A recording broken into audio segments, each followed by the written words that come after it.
માધવપુરના ઘેડ મેળાના સાથે દ્વારકામાં આ વખતે ભગવાન શ્રી કૃષ્ણ અને રૂકમણીજીનું ભવ્ય સ્વાગત થશે.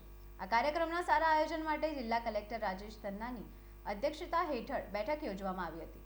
ભારતના ઉત્તર પૂર્વ દેશો અને પશ્ચિમ ભારતના ગુજરાતની સમુદ્ર સંસ્કૃતિના સમન્વયના અનુબંધનો ઉત્સવ માધવપુર ઘેડ મેળો આ વર્ષે તારીખ 6 એપ્રિલથી 10 એપ્રિલ સુધી યોજાશે. ભગવાન શ્રી કૃષ્ણ રૂકમણી સાથે વિવાહ કરીને જાન લઈને દ્વારકા પહોંચ્યા તે પૌરાણિક મહાત્મ્યને પુનઃ ઉજાગર કરતા દ્વારકામાં રૂકમણીજીનું ભવ્ય સ્વાગત કરવામાં આવશે. કાર્યક્રમના અનુસંધાને જિલ્લા કલેક્ટર રાજેશ તન્નાના અધ્યક્ષસ્થાને જિલ્લા સેવા સદન ખાતે યોજાયેલી બેઠકમાં દ્વારકા શહેરમાં શોભાયાત્રા, ભવ્ય મલ્ટીમીડિયા શો તેમજ સાંસ્કૃતિક કાર્યક્રમો પણ યોજાશે તેવું નક્કી કરાયું છે. આ કાર્યક્રમ માટે પીવાનું પાણી, ટ્રાફિક વ્યવસ્થા, પાર્કિંગ, સ્વચ્છતા, આરોગ્ય સહિત તમામ આનુષાંગિક વ્યવસ્થાઓ સુનિશ્ચિત કરી લેવા તેમજ સમગ્ર કાર્યક્રમની સુવ્યવસ્થિત તૈયારી થાય તે માટે વિવિધ વિભાગના અધિકારીઓને માર્ગદર્શન અને સૂચનો અપાયા હતા.